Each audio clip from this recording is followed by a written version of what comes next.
Okay, hi there. Good evening, world, and everybody all over the world during this time where we got this privilege to speak to each other.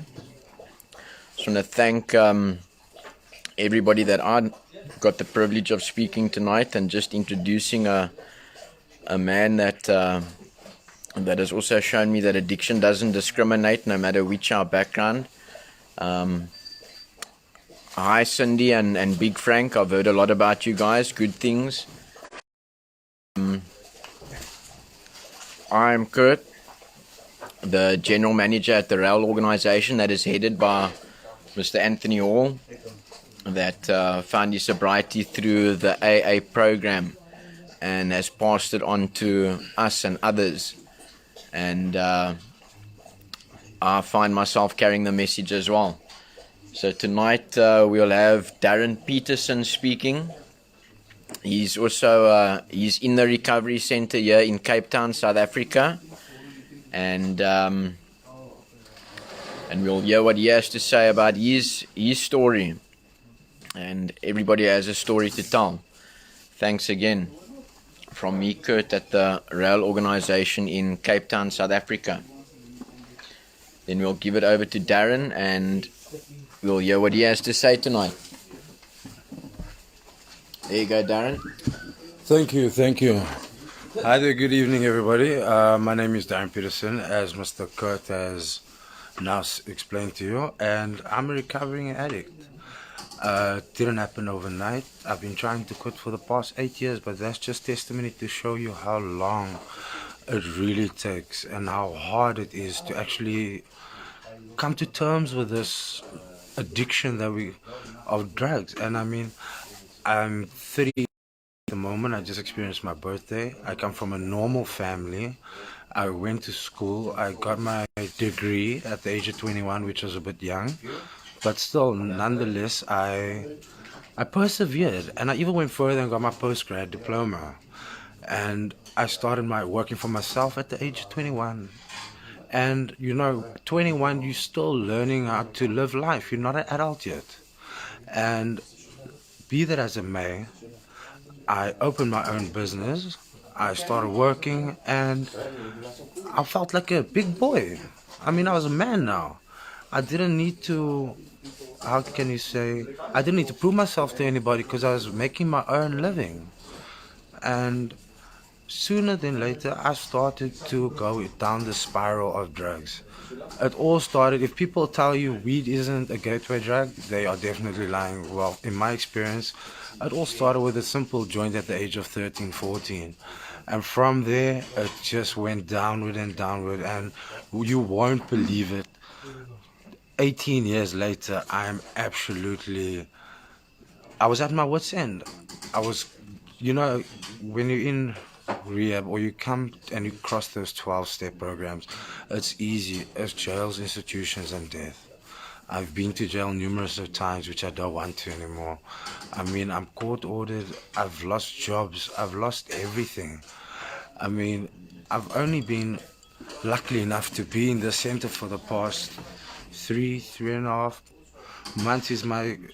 It's not my sentence, but it's the time period in which I have to find myself, get my mind on straight, because after 16 years of doing drugs, you can only imagine what damage it does to your brain and to your emotional center and the way in which you and your family.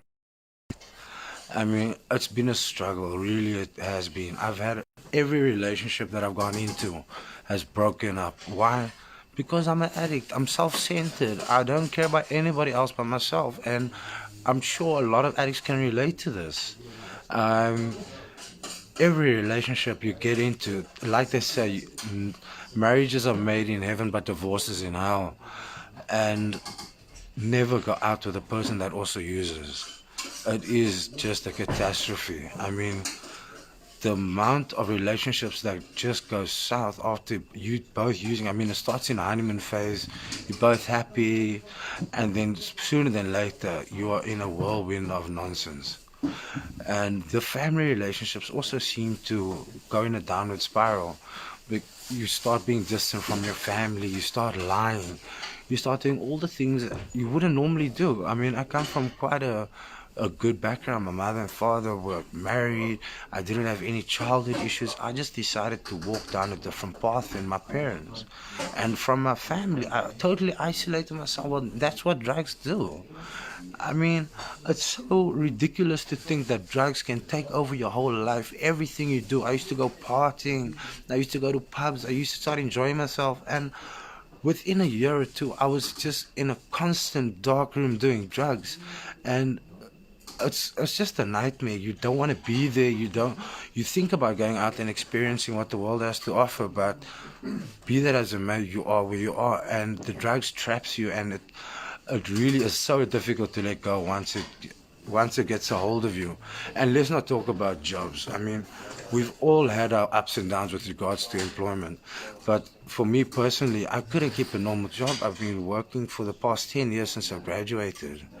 And it's just been a real struggle because every time you get a job, you start to think, hey, I'm going somewhere in life. But then what happens? The drugs takes control. You start coming to work late. You start lying. You start doing all the things you wouldn't normally do if you were sober. But yet, you still continue the drugs. You don't see the drugs as being the downfall. You see everybody else as the problem. You see your mommy and daddy, they were the cause of you not doing well. You start to blame your transport, you start to blame your other relationships, you start to blame the money that you're making. But all along, the underlying key factor was the drugs. And the drugs really, how can you say, it puts you in a figurative jail. Because you just can't leave it, you can't get out, you can't move around, you can do absolutely nothing. And for me personally, recovery has been such a difficult thing, and I've wanted for so long. I mean, I've been part of this NA program for about 12, 13 years.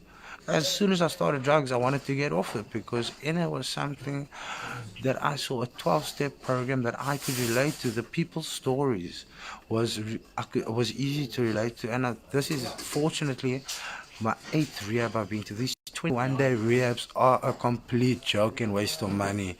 There's no way you can be cured in 21 days. I've tried it 7 times and it's been a complete nightmare. But now that I'm here, I'm showing so much these like differences in my appearance. I've gained like 10 kilos.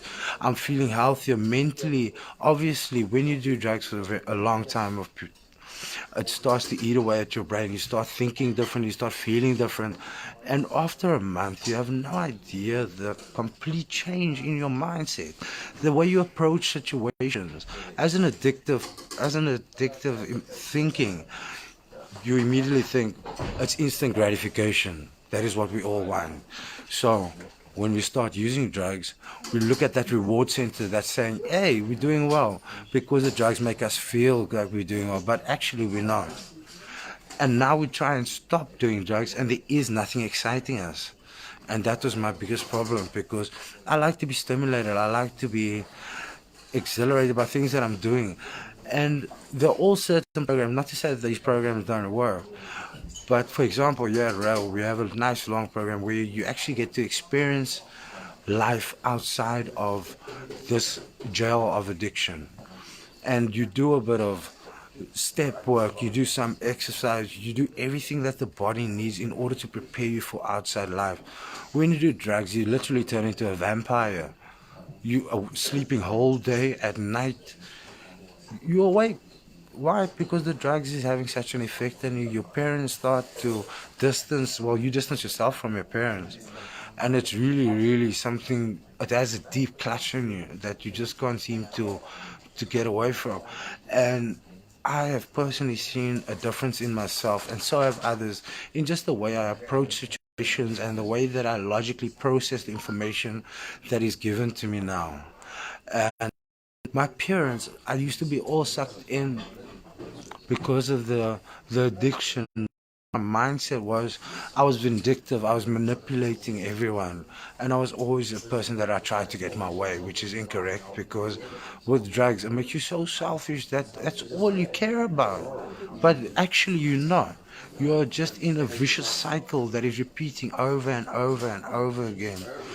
And You would do things you never would normally do. I mean, I was a normal kid. I played a lot of sports. I enjoyed it. I even went to provincial level.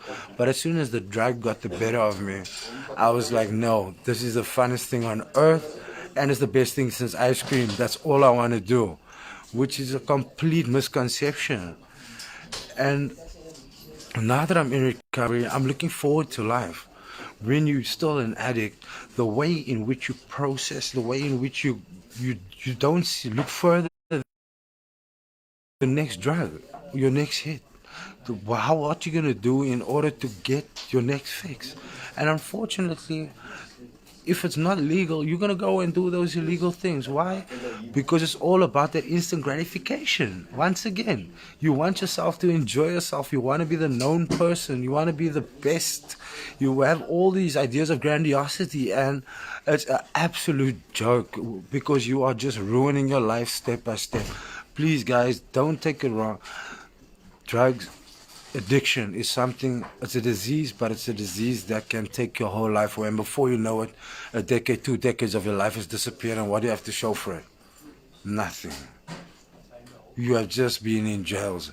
You've been in institutions. And it's been close death court because I got caught up in the underworld trying to live a life that wasn't meant for me. I mean, I'm a professional. So what should a professional be doing? Setting the example. You know, everybody has this idea in the back of their minds that what do? You go to school. After school, you have to go to university. After university, you must start working an 8 to 5 job if you're lucky. Otherwise, you have to work your ass off just to get somewhere in life. Then you have to get married. You have to have children. You know, all these set things that society puts in front of you. And if you can't accomplish that, you're looked as a social outcast. Now, for me, going the extra mile and going to university, 10 years later, what I have to show for it? A whole lot of, how can I say, heartbreak. It was number one on my list. My family and I have drifted apart. I've been to institutions numerous times. I've been to jail numerous times. And life has to change because what else is left? Death. And at the age of 32, I tell you, the last thing that I want is to end up there. And God, by God's grace, I can only say that it is a blessing. Nothing short of a blessing that I'm still here. Because there's been so much close encounters. I mean, your complete rationalism of your thoughts are gone. You think you are the main guy when you're on drugs, all nice Superman on your chest, but literally, everybody's just looking at you saying, look at this guy, he's fooling himself, which you are.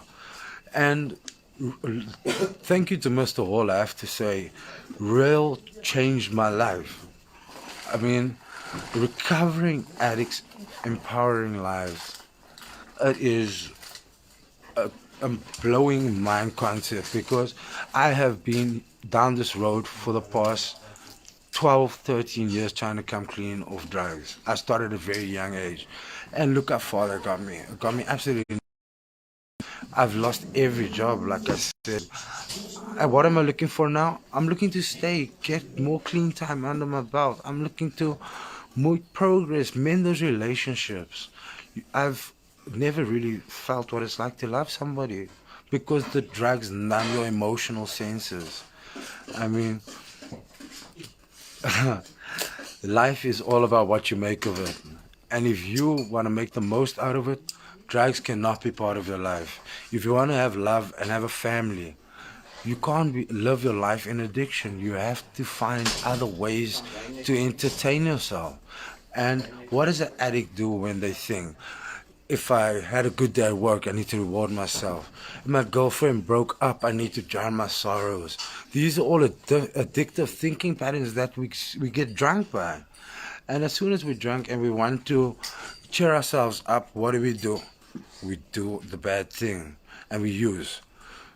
I mean, addictive emotions, we're lonely, we're angry, we're fearful, we don't have a better way of life, we lost our jobs, all these certain ways that our minds try and fool us into thinking that we are justifying the using, which is incorrect.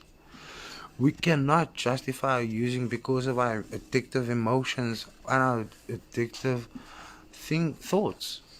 We have to start seeing those as pre-triggers through actual usage. And when we find that trigger, we have to Immediately rectified either by playing the movie through. Everybody thinks about the cool times when you were using, and really, what was it? It was you fooling yourself. You never play the movie through, because once you play the movie through, you'll actually see that that cool time or that party with friends never really worked out.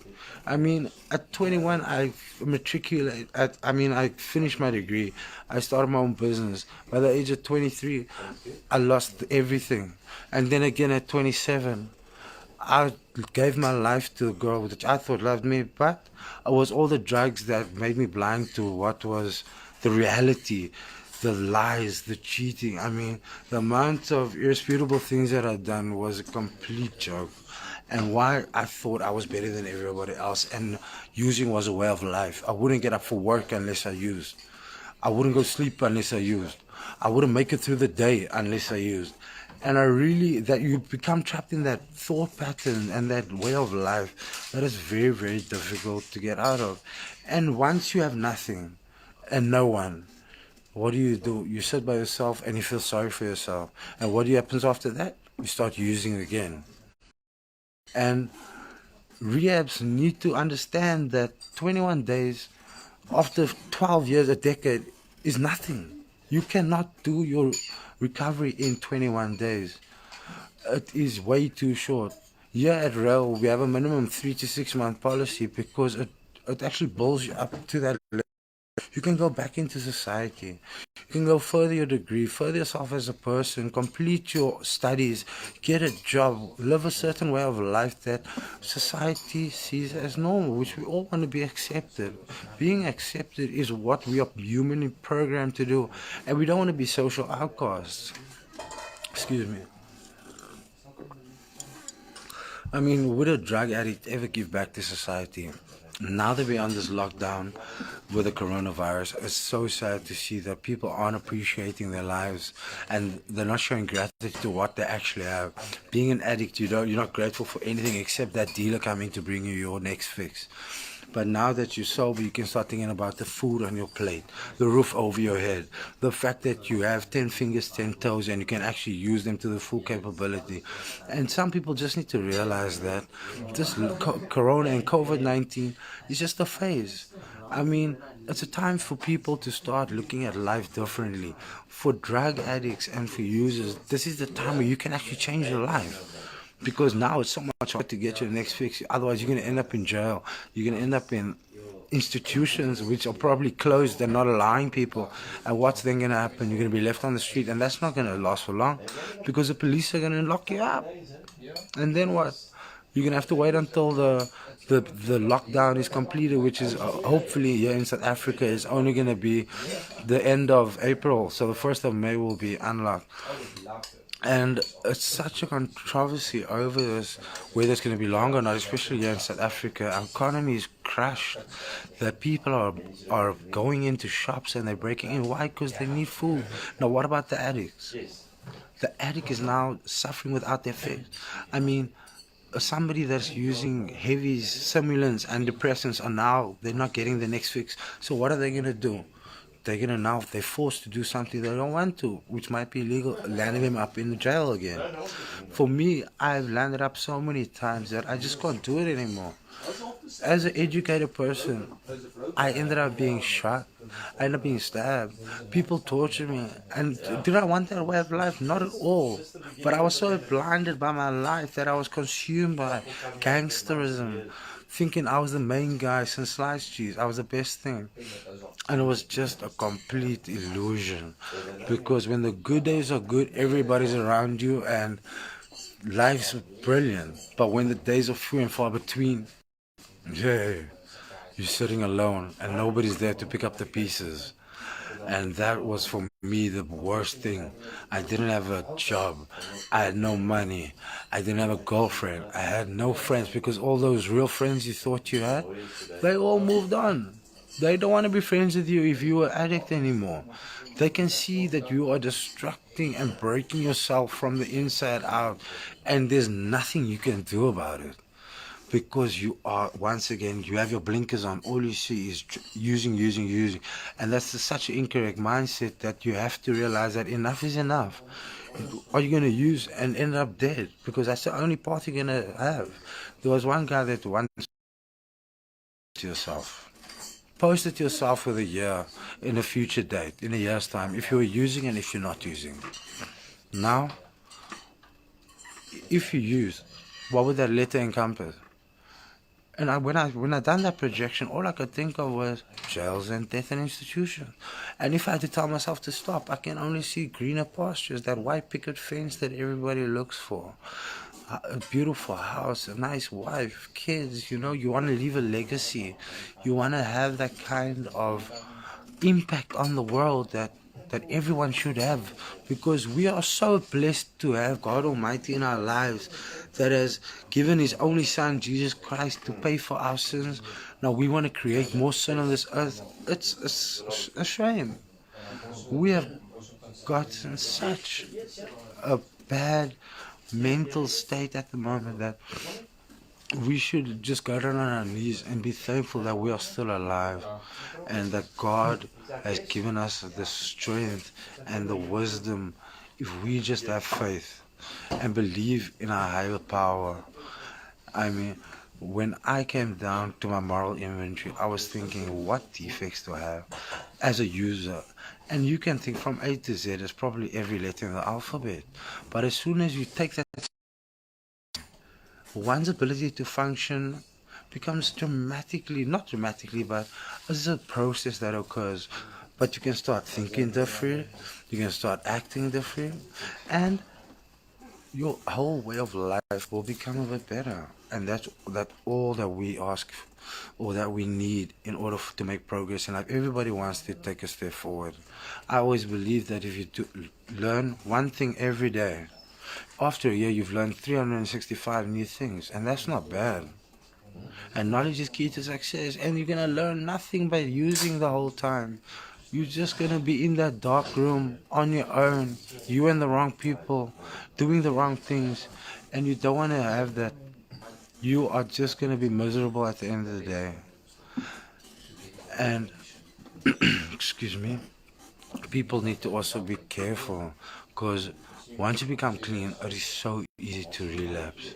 I mean, I have relapsed numerous times, not to my liking, but it happens when you don't practice the program as it is told you. The 12-step program is not do it now for 12 days or 21 days and forget about it. You actually have to do the work and put in the time. Why? Because if you don't, you're gonna end up back where you don't want to be. I mean, I'm 32 years old now. I got nothing to show. If I leave this place, I'm homeless. I don't have a job. All the friends that I had are either dead or they don't want to be friends with me anymore. And then I'm back on my own. So a change needs to occur. And the only way for change to occur, you can't sit back and expect it to occur. You need to actually get up off your ass and make that change. And the first thing you need to do is put that substance down. That's the only way that change can occur. And once that substance has been put down and your brain starts to finally heal and you start to think better, then change will be to the greater good, and you'll start seeing that things will all start to fall into place. You cannot rush recovery. Every rehab I've gone to, I've either tried to fool myself, number one. Number two, I've tried to stay out of institutions and death. So I've just fooled myself time and time after each other. Excuse me. Just to get myself out of the nonsense that I've got myself into. But I always thought there was something wrong with the other people. Why is the police always chasing me? They must have a grudge on, or they must think that I'm a bad guy. But actually, I've just been the bad guy. They were just doing their job. I couldn't even do my job. That's why I couldn't keep one down for longer than a month. If I was lucky, I was coming late. I was doing the wrong thing. I mean, what kind of normal person needs to use in order to get up? They need to use in order to go sleep. You use during the day just to get through the actual day. It's not a life that I could suggest to anybody. You actually wish that you listened to your mother and father where you raised, and I'm sure everybody has that mother and father that has told them, drugs are bad, go to school, do this, do that, and you'll have a normal life. And these things, they just don't. You substitute it for something else. You must be using it for your taste or something, because if you just listen to your mother and father, you'll probably not walk down that path of addiction. Some people say addiction is in your genetics. I believe that if you are aware and certain boundaries that are put in place are then ticked off, or you don't stick to them, your moral compass is now veering towards addictive behavior. And going down the addict and the this destructive road for so long, it has really, really taken my life away. I mean, 14, 15 years using. I've only used for 2 years when I started going to the inner room. At first, I kept quiet and I thought, this is a bunch of Looney Tune people here. I can't relate to anybody. And as I sit in those NA meetings and I started to hear people opening up and sharing, I thought, hey, this guy's saying something that actually I can relate to. And then I sat more and more, and eventually it does strike home that you are not alone in this recovery process. There are other people that have similar experiences and and thoughts that you and feelings that you do as well. And that was I first found that's where my higher powers come into play, because the fact that I can relate to somebody for a change, I felt accepted. I didn't feel like I was on this dark path to hell. They say that the road to hell is paved with good intentions. I had a good intention that I was going to do this, do that, get this, get that. And where did it take me? It took me to jail. It took me almost 6 foot under. It took me to institutions once again.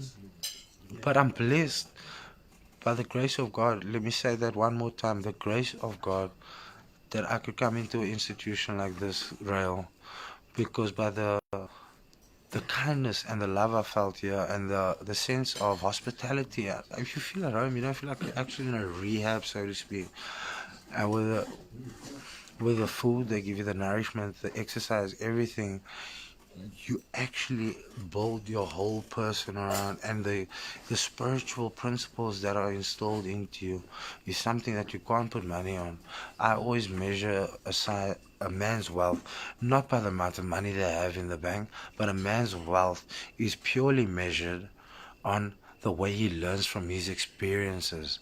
Some can say it's wisdom, but I believe that a wealthy man, a lot of mistakes, but the way in which he rectified and acted upon it, that is a wealthy person. And there was one thing that I want to tell you as well. There was a man that worked really hard, all right? He saved up all his money, and eventually he could afford to go on this cruise. And there were wealthy people, and it was a cruise from America to Europe. And this man saved up for almost a year, 2 years. But he finally had enough money to go take that trip, that boat trip. And luckily enough, he got a ticket. But when everybody had supper every night, he only had crackers and cheese because he couldn't afford to go to the dinner, in his opinion. So he would sit alone and eat his cheese and crackers. A gentleman came up to him and said, "So, what's going on? Why are you eating just cheese and crackers while these guys were eating a banquet and buffet full of food?"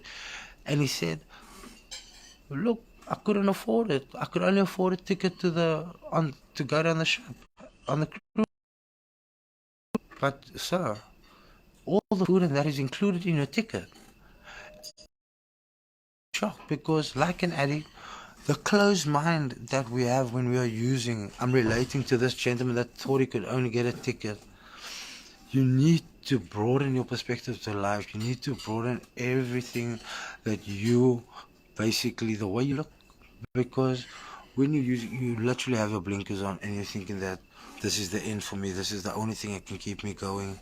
I mean, the amount of friends that I've lost to drugs has been absolutely, it's a catastrophic thing.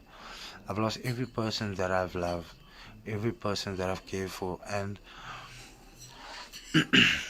every time you try and fool yourself, you're gonna pick yourself up. You're gonna get this new job. The drugs are always the wrong thing to include. Your drugs will be the death of you. You need to just stay away and basically turn your back completely, because you can honestly go nowhere. I mean, I'm looking to when I get out of here. Number one, I have to make a change to the way I've lived life. You can't go back to those old thoughts with old people that gave you that boost of confidence, but actually they were just enabling you to use.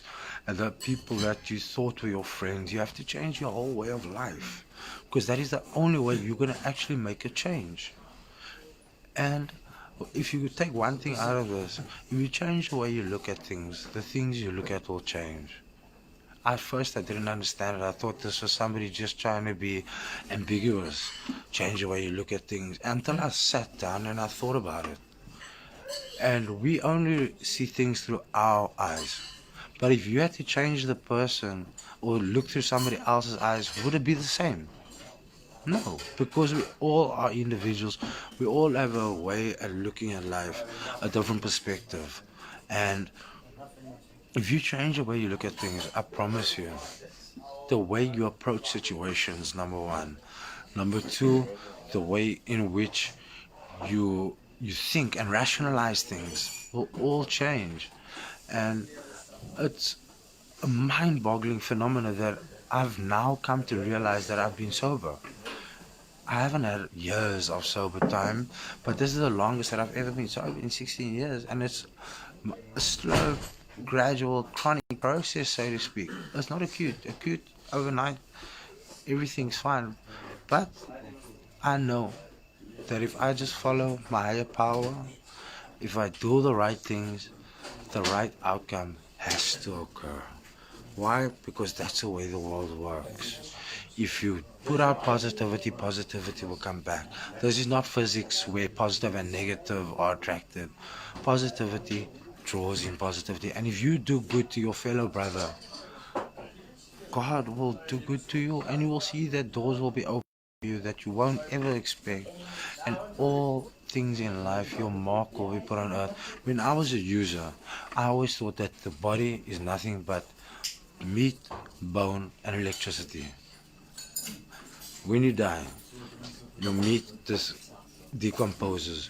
Your bone will finally, it will just disintegrate into nothing, and your electricity is passed on. But now that I'm sober, I'm realizing that you can actually make a mark on this earth. You don't have to be alone. You can actually make your life so much better if you just stay away of using. I was sitting with a gentleman one day, and he was struggling to accomplish a task. And I said, look, bro, just put it down. Don't think that this you're gonna accomplish this immediately. And he said that I won't, if it can't talk, I won't get the better of me. And I thought, wow, this gentleman is quite profound. I mean, if something can't talk, it can't get the better of me. He must be smoking crack or something. And then I sat and I thought, look at this guy. He was much younger than I was. He was actually just turned 21. And I sat and I thought of his philosophy, and he said, look, and I realized that if something can't talk, you literally have the mind power to be greater than, because everything in life that we have now was created by man and obviously by God originally. And that God has created everything that we can honestly say we have come to see. I mean, everything that we see and we don't see out in the spiritual realm, we hope that as Christians or as believers of a higher power, one day we go to heaven. And if you do drugs, you're going to end up doing the wrong thing, and that you're not going to end up where you want to be. And once you end your usage, you will automatically see the right people will start coming into your life. Your relationships that you make and the bonds that you make will actually be real, not these fake using bonds where people are there just as a benefit, because you are so blinded that you think, hey, these are nice guys, but actually they're just there to get a quick fix of you, and when you have nothing, they're out of your life. Your family relationships, you won't want to just go there. I mean, I used to live in different provinces and see my family once every few months, and then I realized, like, when last time I was speaking to my mother or father, and I didn't ever, because I always thought they were they were the bad people. I wished death upon my father, even to the level that myself and him would have altercation, and I would fight with him just because he was a bit inebriated and I was a user. And I always used to say, "Oh, I wish my father would die. I hated him, and he's a cancer in my life." But literally, my father was there, just looking at me. You always think these friends, so-called friends, are going to be there for you, but when you sit in jail, you sit alone. I sat alone. Nobody sent me anything. Nobody phoned me. Nobody cared about me. Why? Because the friendships were all false. They were all fake misbeliefs of what we thought would be romance or love.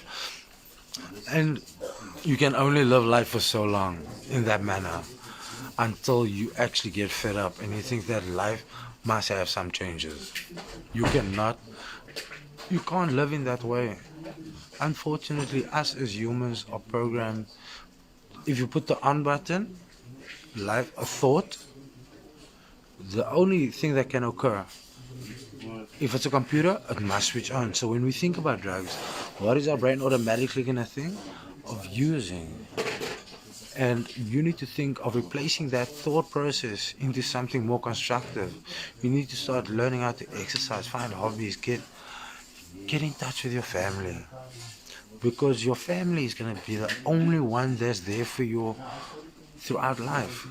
They always have a saying that you can choose your friends but not your family, and blood is thicker than water, and it's true. I've come to know that I threw my family away for 8 years.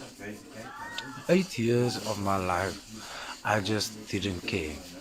Why? Because I thought they didn't care for me, and the gang friends that I made were the real guys. They were my family, my brothers.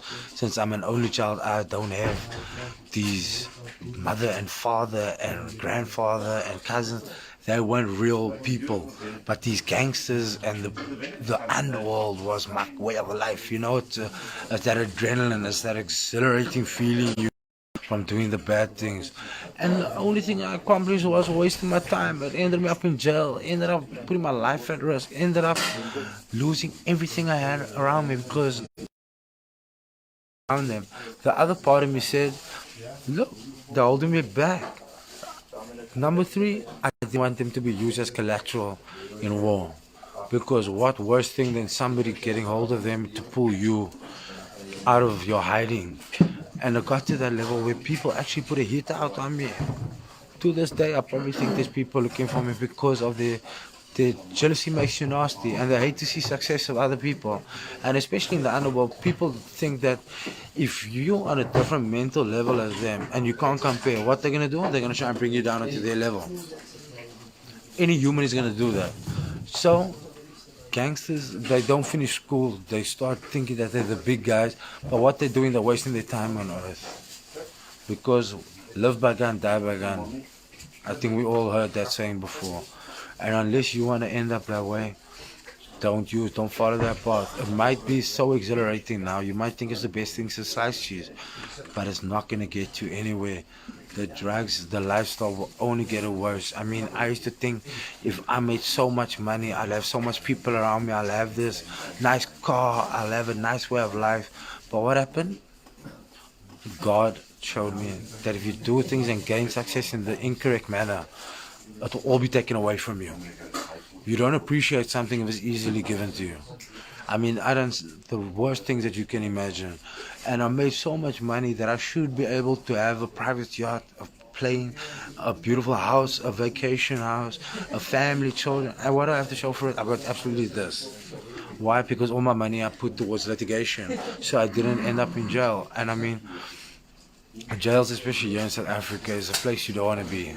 Okay, it's not as bad as in the Far East and what I see on TV, but it's really a gang-driven community that, unless you're part of that crowd, you are gonna be heavily hurt, or some people gonna take things off you, and you're gonna suffer. So when I went to jail for the first time, I started to join that community, and I falsified all my thoughts and my beliefs on what is right, what is wrong, how do I do things. And to the level that I broke up families and homes. And when making amends, I could never make amends to those people because of what I've done. And for that, I now actually see the consequences and what I've done wrong. I can never take back. So people, please be careful in what you do in life. When you are consuming stuff and you are using, think twice. I always have a saying as well. Take 7 seconds before you say something. After 7 seconds, if you want to say what you were going to originally, say it. But after 7 seconds, if you don't, you at least have rationalized and thought about it in your head. And I promise you, a third of what you say is just going to be nonsense. So take that moment to think about everything before you just throw your words out. If nobody asks your opinion, don't give it. If you're an addict, you always think, hey, out the way to make money. We all have these great ideas inside that we're going to make the best of everything. And what happens? Your heart gets broken. Everything is going to everything is going to just hurt you. I mean, excuse me?